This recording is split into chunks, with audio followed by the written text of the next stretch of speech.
आज हम आपको दर्शन कराने जा रहे हैं बागेश्वर धाम के प्रसिद्ध बालाजी के। सबसे पहले हम उनको दर्शन कराते हैं और यही वो शक्ति है जिनके संदर्भ में बात की जाती है कि जो तमाम बातें, तमाम परेशानियां, बाधाएं दूर करती है। तो सबसे पहले बागेश्वर धाम में हम दर्शन करा रहे हैं बालाजी के और यहीं के बारे में ये भी माना जाता है कि जो पंडित धीरेन्द्र शास्त्री हैं वो इन्हीं के उपासक हैं और सभी को जो तमाम लोग यहाँ पहुँचते हैं उनसे भी यही कहते हैं कि सबसे पहले जिनका स्मरण करना है वो ये हनुमान जी की प्रतिमूर्ति है, हनुमान जी की ये मूर्ति है और इसे बेहद सिद्ध स्थान माना जाता है। और ये अब से नहीं, काफ़ी अरसों से इस स्थान के बारे में ये माना जाता है कि यहाँ जो आता है वहाँ पे अलग अलग परेशानियाँ दूर होती है। इस संदर्भ में ये तक के भी कहा जाता है कि श्री हनुमान जी के इन दर्शनों से कहीं ना कहीं जो है सामान्य परेशानियाँ तो दूर होती है, आर्थिक परेशानियाँ तो दूर होती है, साथ में माना ये भी जाता है कि प्रेत बाधाएं भी यहाँ दूर होती है और यहाँ पर सामने आते से ही वो परेशानियों के नज़ारे भी अलग ही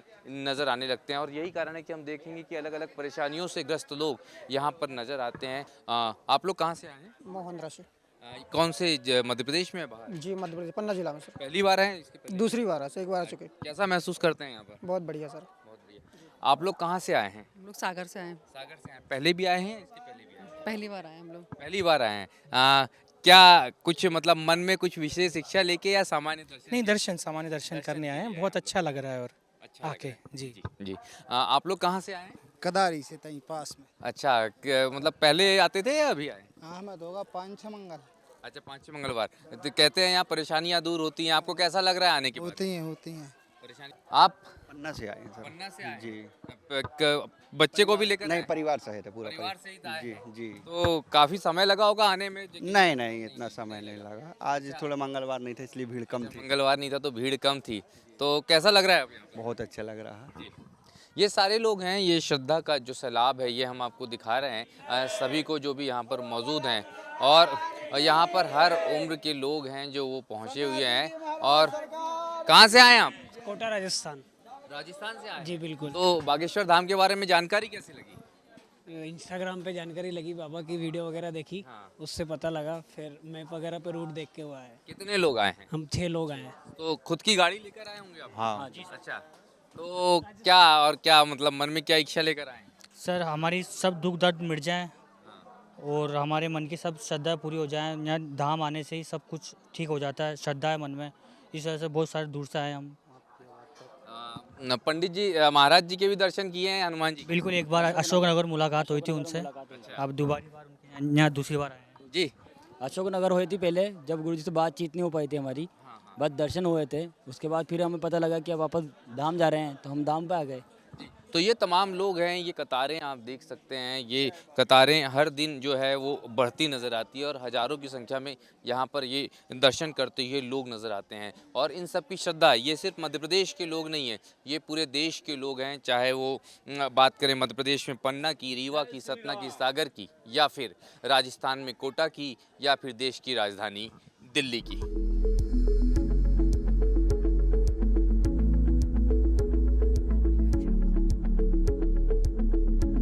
बागेश्वर धाम में ये मेरे पीछे आप देख सकते हैं, ये धीरेन्द्र शास्त्री महाराज जी का जो है वो दरबार लगा हुआ है। नाम बुलाते हैं ये बीच में से, फिर उनके संदर्भ में सारी बीमारियां बताते हैं और लोग इसी इंतज़ार में हज़ारों की संख्या में लोग खड़े रहते हैं कि क्या उनका नाम भी आएगा या उनका नाम की पर्ची निकलेगी। तो ये जो पर्ची है इसी के संदर्भ में ये माना जाता है कि ये एक तरह का चमत्कार है, क्योंकि जिसको बुलाया जाता है उनके संदर्भ में पंडित धीरेन्द्र शास्त्री पूरी जानकारी देते हैं। बागेश्वर धाम में जिन लोगों की अर्जी लगाई जाती है या पर्ची बनाई जाती है उसकी प्रोसेस यहाँ पर होती है। ये हम देख सकते हैं कि पेशी के टुक्कन के लिए ये लिखा गया है कब से कब तक बनाए जाएंगे। जानकारी के लिए ये नंबर यहाँ पर अलॉट किए गए हैं और यहीं से जो है कुछ लोगों के नाम की पर्ची जो है वो बनाई जाती है। ये पूरा प्रोसेस यहाँ पर होता है, अलग अलग तरीके की जो पर्चियाँ हैं वो यहाँ पर बनाई जाती है। आप कहाँ से आए हैं वैसे? हम आए हैं प्रयागराज से। प्रयागराज से आए हुए हैं, तो खुद अपने आप में एक बड़ा धर्म स्थान है। हाँ हाँ। अच्छा, तो यहाँ पर दर्शन करने आए हैं या अर्जी लगाने आए हैं? दर्शन करने आए हैं, अर्जी भी लगाए हैं। अच्छा, अर्जी आपने लगा दी है? हाँ, लगा दी है। उसकी क्या प्रक्रिया क्या की थी? वही 2 नारियल, एक लाल कपड़े में और एक काला कपड़े में। जी। हाँ वो बांधते हैं यहाँ? हाँ, ये वो बांधते हैं।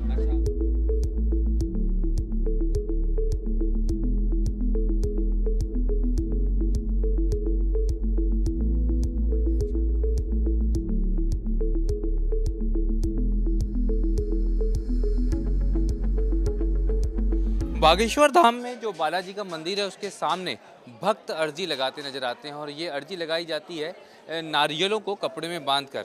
हम देख सकेंगे कि यहाँ पर दो तरह के नारियल हैं। जो नारियल लाल कपड़ों में बांधा गया है वो अच्छे कार्यों की अर्जी है और ये जो अर्जी है ये बहुत महत्वपूर्ण मानी जाती है। इस अर्जी के संदर्भ में ये माना जाता है कि तरक्की के लिए मानी जाती है। लेकिन साथ में कुछ लोगों को हम देखेंगे यहाँ पर वो काले नारियल बांध रहे हैं, काले कपड़े में लपेट कर नारियल को बांध रहे हैं। ये जो अर्जी है ये भूत प्रेत इनके बारे में कहा जाता है कि देख सकते हैं ये पूरी प्रक्रिया हो रही है नारियल बांधने की और ये इसी तरह से नारियल बांधे जाते हैं। इसी को माना जाता है कि यही अर्जी लगाने की प्रक्रिया है। कहाँ से आए हैं आप? हम लोग बहुत दूर से आए। कौन सी जगह से? गोरखपुर। गोरखपुर से आए हैं? हाँ, गोरखपुर जिला से। तो ये नारियल किस तरह बांधते हैं, क्यों बांधते हैं? सब अर्जी लगाने आए हैं। अर्जी लगाने आए हैं। हाँ तो आपको तो यहाँ वहाँ से यहाँ आने में काफ़ी समय लगा। हाँ, बहुत कल हम लोग चले हैं सुबह। हाँ, सुबह हम लोग चले हैं वहाँ से, फिर यहाँ जो है 6 बजे 5 बजे सुबह स्टेशन पे पहुँच गए। फिर यहाँ से 6-7 घंटा लगा है बस से आने में, तो फिर यहाँ पहुँचे हैं आते आते। बाबा के पास आए हैं। ये बाबा के पास आए हैं और ये अर्जी लगाते नजर आ रहे हैं, वो भी लगभग 15 से 16 घंटे की यात्रा के बाद बालाजी के दरबार में तमाम लोग पहुंचे हैं। और हम देख सकते हैं कि सभी चेहरे यहाँ पर अलग अलग क्षेत्रों के VIPs, राजनेता, तमाम चेहरे यहाँ पर नज़र आते हैं अर्जी लगाते हुए और कहीं ना कहीं ये मानते हैं कि ये बहुत महत्वपूर्ण है। सर, आप भी आए हैं दरबार में? बिल्कुल, दरबार में तो सभी को आना चाहिए। धर्म का प्रचार प्रसार हो, परमात्मा की, भगवान बागेश्वर धाम की सब पर कृपा हो, इसी भावना से हम भी आए हैं कि पूरे क्षेत्र का वो आशीर्वाद रखें, सब खुशी रहें। मैं वीरेंद्र रघुवंशी हूँ, विधायक कोलारस शिवपुरी ज़िले से। महाराज जी का अशोकनगर में कार्यक्रम हुआ था, जब महाराज जी से परिचय हुआ, आज साक्षात यहाँ दरबार में दर्शन का मौका मिला। सभी को आना चाहिए धार्मिक स्थलों पर, इससे हमारे संस्कारों में बढ़ोतरी होती है। सत्र भी कल से शुरू होने वाला है, तो सत्र के पहले भी भगवान के अर्जी लगाइए कि सत्र में जनता के भला करने के सारे नियमों का निर्णय हो और हम उसमें अपना मतदान कर पाएं। धन्यवाद सर। तो ये वीरेंद्र रघुवंशी जी हैं, वर्तमान में विधायक हैं और ऐसे ही चाहे अफसर हो, नेता हो, आम आदमी हो, सबकी यहाँ पर मौजूदगी यानी कि उपस्थिति नजर आती है बालाजी के दरबार में, बागेश्वर धाम में।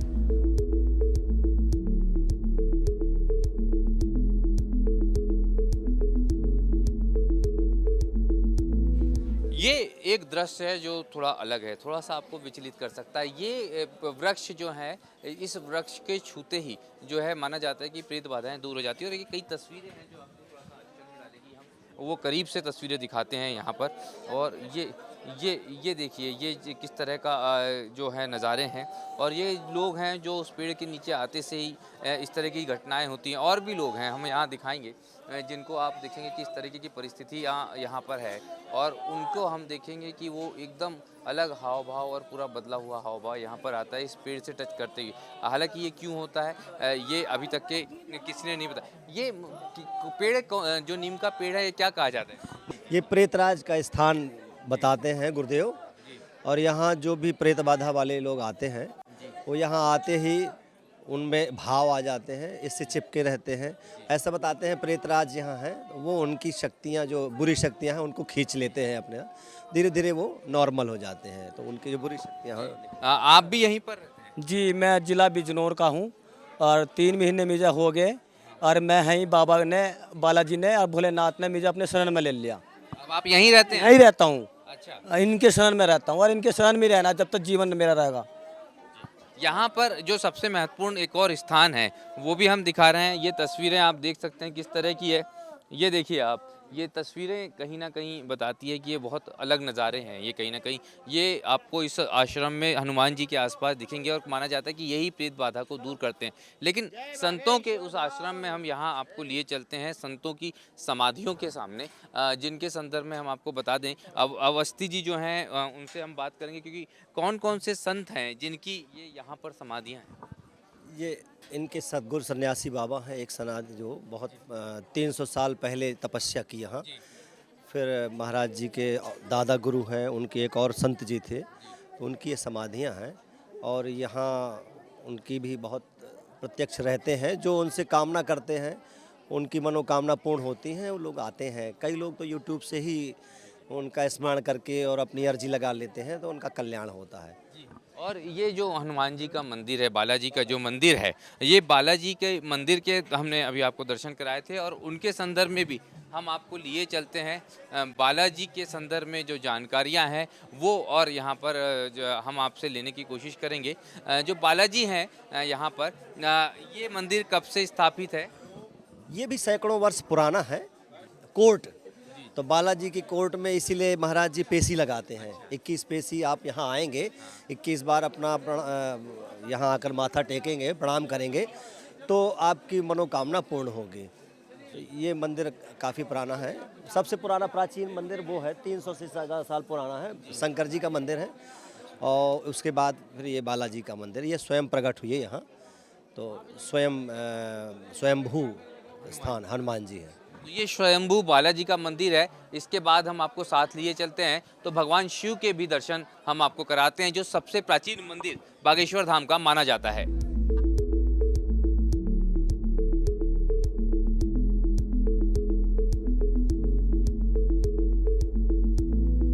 जो सबसे प्राचीनतम मंदिर है, जो सबसे पुराना मंदिर है, जो शिवलिंग है, हम वो भी दर्शन कराते हैं। ये शिवलिंग बेहद सिद्ध शिवलिंग माना जाता है और माना जाता है कि यही सबसे प्राचीन स्थान था जहाँ पे संतों की तपस्या कई वर्षों से हो रहा है। किस काल का ये मंदिर माना जाता है?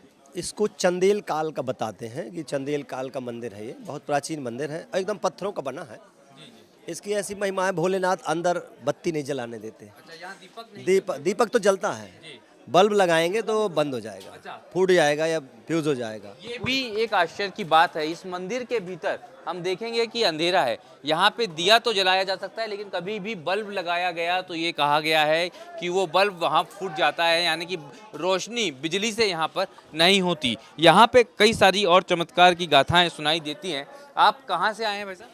हम सूरत गुजरात से, और हमारा मूल वतन है भावनगर, गुजरात में ही है वो। गुजरात में ही है। हाँ जी। क्या जब आप पहली बार आए थे क्या कहा था, क्या बात की थी और क्या हुआ, कुछ पूरा हुआ अभी तक के? हाँ, मैंने तो वैसे घर पे, मेरे घर में जो मंदिर होता है उसमें भगवान को बोला था कि मुझे हमारे घर पे 2 जुड़वा पुत्र प्राप्ति हो। तो फिर तीसरे महीने मैंने सोनोग्राफी करवाई तो उसमें जुड़वा ट्विंस था, डॉक्टर ने बताया ट्विंस है। फिर श्रीमत विधि के बाद में मैं 8वें महीने में यहाँ दर्शन करने मैं अकेला आया था और हनुमान जी से मिला था। बापू उस समय लंदन थे, तो मैं बापू को आज अभी यहाँ मिला हूँ। उससे पहले मैंने बापू को नहीं देखा था, पर मैंने मनोमन हनुमान जी से बोला था, यही हनुमान जी से यहाँ बैठ के हनुमान चालीसा बोल के, और मैं भी घर पे भी हनुमान चालीसा बोलता हूँ। तो फिर दिवाली के दिन ही मेरे घर पे 2 जुड़वा बच्चे लड़के ही आए, और मैंने ऐसा मन में ही बोला था, जो मन में बोला था वो मेरी वाइफ को भी नहीं बताया था कि मैंने हनुमान जी से ट्विंस लड़के मांगे हैं। फिर सोनोग्राफी हुई 2.5 महीने में। जब सोनोग्राफी किया तब मैं रिटर्न आया तो वहाँ तापी नदी है, वहाँ खड़े रहकर मैंने बोला कि मैं जो हनुमान चालीसा करता हूँ वो हनुमान जी का मैंने ऐसा बोला था, तो तू यहाँ से दर्शन कर ले। मेरी वाइफ को बोला था, उसने वहाँ से दर्शन कर लिया। ऐसा मेरे साथ चमत्कार हुआ है। ये पूरा चमत्कार हुआ, उसके बाद क्या लगा आपको, कैसा महसूस? बहुत अच्छा लगा। भगवान की दया हमारी माथे, बाबा हनुमान, बालाजी हनुमान की हमारे जेवी इच्छा आती है हमारी इच्छा बाबा पूरी करी। आ लड़का बीमार है ते बाबा ने पगे लगाड़वा आया छे। मैंने अर्जी में ऐसा कहा था कि इसको मिर्गी का दोहरा आता था, अभी भी आता है, पर अर्जी में मैंने भगवान से प्रार्थना पहले इसका किया था, इसको मिर्गी का दोहरा नहीं आया, और उसके बाद में मेरे अपनी संतान प्राप्ति मांगा था, तो वो एक तो काम सफल ही हो गया है। ये पहली बार अभी इसको बाबा जी भी कहते हैं कि धाम पे ले आइए तो वहाँ से काम चालू हो जाएगा। आप लोग कहाँ से आए हैं? बनारस से, सीताराम। अच्छा, और अब ये कब से यहाँ पर हैं? हम 3 महीना हो गया आते, आज आते हैं फिर आ जाते हैं, मन ही नहीं लगता है इनके बिना। जो गुरुदेव बोलते हैं ना कि यहाँ पे 2 चोर हैं, एक तो सामान चुराते हैं, एक दिल चुरा लेते हैं। तो यहाँ लग रहा है मेरा दिल चोरी हो गया है। तो आप जब भी हो तो यहाँ आ जाते हैं? हाँ, घर पे गए जाएंगे, बस एक दिन में मेरा मन नहीं लगता, डायरेक्ट यहाँ पे फिर जाएंगे, बस कुछ सामान वामान लेके आ जाएंगे। बाबा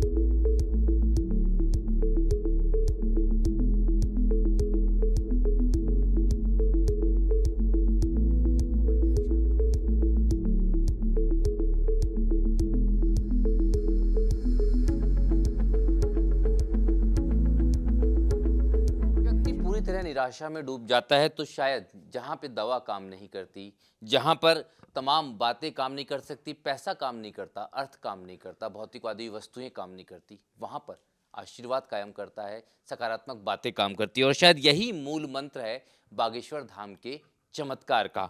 और आज हम आचार्य धीरेन्द्र शास्त्री जी के पास में है। सबसे पहले तो हम पूरे आश्रम में गए, और हम आश्रम में गए तो हमारे पास में एक जो सबसे विचित्र बात जो मैंने महसूस की वो ये थी कि एक पत्रकार जब अंदर आता है तो कहीं ना कहीं उसके मन में होता है, हम बड़ी ईमानदारी से बता रहे हैं कि कुछ तो निगेटिव मिल जाए, नकारात्मक मिल जाए। तो ये कौन सा सम्मोहन है कि व्यक्ति एक दिन के लिए आता है, 15-15 दिन, 20-20 दिन रुक जाता है। ऐसे बहुत सारे लोग हमको मिले, ये बड़ा आश्चर्यजनक था हमारे लिए। यहाँ पर एक चोर रहते हैं, तो चोर जो रहते हैं वो पॉकेट नहीं चुराते हैं, वो दिल चुराते हैं। उनका नाम बागेश्वर बालाजी है। लोग आते अपनी दृष्टि से हैं, जाते उनकी सृष्टि से हैं। तो हनुमान जी श्री बागेश्वर बालाजी की ही अद्भुत महिमा है। वर्तमान अद्य समय में समूचे भारतवर्ष के साथ साथ पूरे विश्व में सनातनीय संस्कृति की कीर्ति स्थापित करने के लिए ही बागेश्वर बालाजी का प्रागट्य भया है। उन्हीं के प्रताप के कारण आते लोग अपनी बुद्धि से हैं, जाते राम की शुद्धि से हैं। तो इनका प्रताप है ये कि आते नेगेटिव हो जाते पॉजिटिव, इसी का नाम तो कृपा है।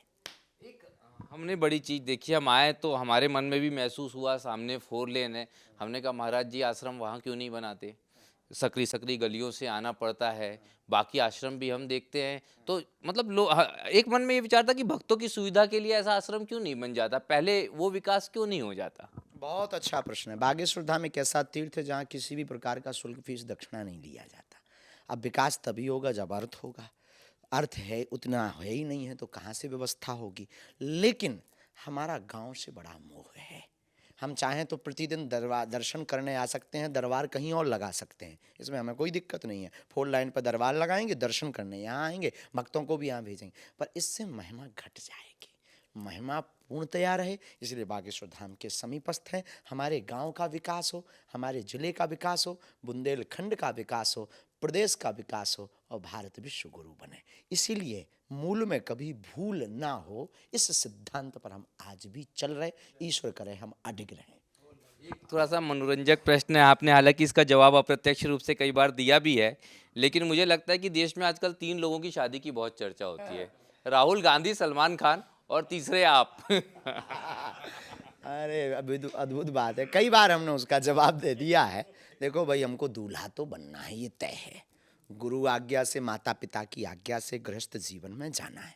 बहुत जल्दी जाएंगे, आपको भी बुलाएंगे। अब शेरवानी तो कई लोगों की सिलवा दी, हम आपसे कहेंगे कि आप कोट सिलवा लीजिएगा और टाई बनवा लीजिएगा, आपको भी हम बुलाएंगे। और निश्चित है विवाह। रही बात चर्चा की, चर्चा में बने रहने के लिए हम विवाह नहीं टाल रहे, अपितु समय और गुरु आज्ञा का इंतजार कर रहे। हमारी शादी चर्चा का विषय नहीं है, क्योंकि विवाह वासना के लिए नहीं अपितु उपासना के लिए किया जाता है। तो वो लोगों की भावनाएं हैं, लेकिन सबकी भावनाओं का कद्र है और बहुत जल्दी गृहस्थ जीवन में हम प्रवेश करेंगे। ये जो बहुत महत्वपूर्ण संदेश था, इस बीच में संतों को लेकर भी बात आती है, और संतों को लेकर जो बात आती है वो आती है कि आखिर संत क्यों सियासत में पड़ जाते हैं, सियासती बयान क्यों आते हैं। ये लोगों के भी मन को कहीं ना कहीं चुभता है। बिल्कुल, देखो धर्म और राजनीति दोनों एक दूसरे के पूरक हैं, लेकिन संत क्यों सियासत में पड़ते हैं ये उनकी आपसी खुद की विचारधारा है। हमारा मंतव्य यही है, सच्चा साधु वही है जिसकी कोई सियासत ना हो, जिसकी सब सियासतें हों, सब में उसका स्वीकार हो। और राजनीतिक सियासत में पढ़ना साधु के लिए घातक है। हाँ, कोई आशीर्वाद लेने आता है तो वो साधु के ऊपर निर्भर है और साधु को आशीर्वाद देना है। लेकिन वर्तमान समय में अगर आप इसको कहें तो इस पर एक और विचार है कि अगर जब जब राजनीति की पीठ खाली होती है, राजपीठ ठीक से संचालन ना कर पाए, ठीक से राष्ट्र को ना चला पाए, तो राष्ट्र को चलाने की जिम्मेदारी भी साधुओं के पास है, क्योंकि वो अध्यात्म पीठ के हैं। तो अगर कोई स्टेट में, कोई जगह पर अगर कोई राजनेता अगर जो है बुद्धिमान नहीं है और जनता की हानि हो रही, तो वहाँ प्रत्येक नियम को तोड़कर, जैसे भगवान कृष्ण महाभारत में अस्त्र शस्त्र ना उठाने का नियम लेते लेते, पर भक्त की रक्षा के लिए रथ के पहिया को उठा लेते हैं, वैसे ही साधु को राष्ट्र निर्माण के लिए अगर गद्दी पर बैठकर राष्ट्र का, सनातन का कल्याण करना है तो बैठ भी जाना चाहिए, कोई दोष भी नहीं। जो बात होती है सात्विक भोजन की, वैष्णव भोजन की, तो इसके बहुत सारे पक्ष होते हैं, लेकिन जब ये कहा जाता है कि यहाँ आना है या कहीं भी किसी भी मंदिर की बात होती है तो ये जरूर कहा जाता है प्याज छोड़ना है, लहसुन छोड़ना है, अंडे और नॉनवेज तो बहुत दूर की बात है। क्या किस तरह का इसका महत्व है, ये जरूर समझना चाहिए। बहुत सुंदर प्रश्न है आपका। कई लोगों में अनेक अनेक प्रकार के मताभिभेद हैं। देखो, लहसुन और प्याज प्रमुख रूप से आपको हम आपकी भाषा में समझाएं, यह तामसिक भोजन है। इससे क्रोध आता है, वासना उत्पन्न होती है और दुर्गंध मुख से आती है, और तीनों चीजें ही अध्यात्म यात्रा के साधक के लिए बाधक है। दुर्गंध भी, क्रोध भी और तामसिक प्रवृत्ति भी और वासना भी। तो इनसे बचने के लिए लहसुन प्याज को वर्जित किया जाता। शास्त्र मतानुसार यह मल से प्रकट हुई है, इसलिए यह निषेध है। शास्त्र ऐसा कहते हैं, इसलिए यह शास्त्र की भाषा में भी निषेध है। लौकिक व्यवहार में आप प्याज खा लीजिए, फिर बगल वाले के पास बैठने में बगल वाले को बड़ी असुविधा हो जाती है, क्योंकि मुख से दुर्गंध आती है। अब ईश्वर के सन्मुख फिर आप नज़दीक आप कैसे बैठ पाएंगे? इसीलिए लहसुन प्याज अध्यात्म सनातनीय परंपरा में साधक के लिए वर्जित है, होना भी चाहिए। परंतु औषधीय गुण के लिए कोई शरीर की ऐसी दिक्कत है, उसके लिए अगर लें और प्राण उससे बच रहे हों तो ले लेना चाहिए। अभी लगातार आप विदेशों में आपकी कथाएं हुई हैं, जो वहाँ हम देख रहे हैं एक बड़ा अंतर आया है। विदेश के लोग अब सनातन धर्म की तरफ बढ़ रहे हैं, सिर्फ वहाँ के भारतीय नहीं, जो खुद स्वयं विदेशी हैं वो भी। सनातनीय संस्कृति एक ऐसी खूबसूरती हमने वहाँ जाकर के अनुभव किया, भारत को लेकर के, विदेशों को लेकर के। विदेश के सभी देश सब संसार पर दृष्टि, व्यापार की दृष्टि रखते हैं, हमारा भारत परिवार की दृष्टि रखता है। हमारी सनातनीय संस्कृति की तरफ आकर्षण होने का कारण वसुदेव कुटुंबकम का सूत्र है। सनातनीय संस्कृति में उनका आकर्षित होना स्वाभाविक है। कोई भी एक बार ऑब्जर्व करे, अनुभव करे, रस में इसमें डूबे, इतना आनंद है कि इस रस से वह बाहर नहीं निकल सकता है। और सनातनीय संस्कृति इतनी शुद्ध पवित्र है कि इस परंपरा में भला ऐसा कौन मानव होगा जो इसको पढ़ने के बाद, इसको जानने के बाद, इसको समझने के बाद खिंचा ना चला आवे। इसमें फ़ायदा ही फ़ायदा है, कुछ भी घाटा नहीं है। हम तो यही कहेंगे पूरे विश्व के लोगों से, किसी भी धर्म के लोग हों, एक बार सनातनीय संस्कृति को समझो, आप बेझिझक इसमें खिंचे चले आओगे। हमें लगता है इन्विटेशन की भी आवश्यकता नहीं। वो कैसे पता चल जाता है? बुलाते हैं आप, फिर नाम बता देते हैं, परेशानी भी बता देते हैं, मतलब हम लोगों के लिए तो जादू लगता है ये। हाँ, आप लोगों की दृष्टि में एक विचित्र है, पर हमारी दृष्टि में ये खेल है हनुमान जी का। श्री हनुमान जी के लिए कुछ भी असंभव नहीं है, सब कुछ संभव है। लेकिन हम हनुमान जी नहीं हैं, हम तो साधारण इंसान हैं, उनके साधक हैं। ये हमारी भारतीय परंपरा की मंत्र चिकित्सा का यह बल है कि आज भी ऋषि परंपरा में ऐसी ऐसी सिद्धि जीवंत हैं, जिसका प्रत्यक्ष उदाहरण बागेश्वर धाम है। आज भी सनातनीय परंपरा में ऐसी सिद्धियां हैं जिसके प्रत्यक्ष चमत्कारों का उदाहरण बागेश्वर धाम है। अब बुला लेना नाम सहित, अर्जी सहित, यही खोज का विषय है। विज्ञान और ज्ञान के लिए एक जो पतला धागा है वो यही तो धागा है। और क्या है, जो पतली एक किनारी है ये वही तो पतली किनारी है। यही आप जिसे जादू कहते हैं, यही एक सिद्धि है। लोगों की अपनी अपनी दृष्टि, कोई कहता सिद्धि कर रखी, कोई कहता है कि लोग हैं, कोई कहता है कि प्लांटेड है। जो जिस बुद्धि से देखता उसको वह दृष्टि में दरबार दिखाई देता। हमारी बुद्धि बहुव्यापक है और हम यही कहते कि अगर सनातनीय संस्कृति का अनुभव करना है तो एक दिन तो गुजारिए बागेश्वर धाम। क्या अपने सारे भक्तों को हमारे माध्यम से आप जो संदेश देना चाहेंगे? कई सारे लोग पहुंच नहीं पाते हैं, बड़ी उम्मीदें उनकी होती है। जनता टीवी INH के माध्यम से सभी दर्शकों को एक ही निवेदन है, भारत में रहना है तो सीताराम कहना है। और सबसे बढ़िया सूत्र यह है कि घर बैठे भी आप बागेश्वर बालाजी की कृपा को पा सकते हैं। घर बैठे नारियल बांध दो, ओम बागेश्वराय नमः इस मंत्र का जाप करो। कोई भी कार्य करने के लिए जाओ तो चलो सन्यासी बाबा ये कह के निकल जाओ, कभी असफल नहीं होगे। और कभी टाइम मिले तो हमारे चक्कर में मत पड़ना। हम तो साधारण इंसान हैं, चक्कर में पड़ना तो बागेश्वर बालाजी के चक्कर में पड़ना उन्हीं का चमत्कार है, उन्हीं की कृपा है। और कलयुग के राजा श्री हनुमान जी, और देवता चित्त न धरई हनुमत से ही सर्व सुख करई, ऐसे श्री हनुमान जी के चक्कर में पड़ना, कभी पीछे मुड़कर नहीं देखना पड़ेगा और बागेश्वर बालाजी की कृपा जन्म जन्म तक बनी रहेगी, यही कहना है। तो ये एक बड़ा आशीर्वाद भी मिला महाराज जी की तरफ से, और सबसे बड़ी बात है जो इस बागेश्वर धाम में आप महसूस कर सकते हैं, क्योंकि हमने भी महसूस की, ये बतौर पत्रकार नहीं, बतौर एक व्यक्ति के स्वीकृति भी होती है कि कहीं ना कहीं जब आप ऐसी जगहों पर आते हैं तो एक अलग संबल का, जिसको हम वैज्ञानिक भाषा में निगेटिव और पॉजिटिव एनर्जी की बात करते हैं, तो उस सकारात्मक ऊर्जा का एहसास यहाँ ज़रूर होता है। तो इसको इस तरह से भी देख सकते हैं कि एक बार बागेश्वर धाम ज़रूर आइए और उस सकारात्मक ऊर्जा को महसूस कीजिए।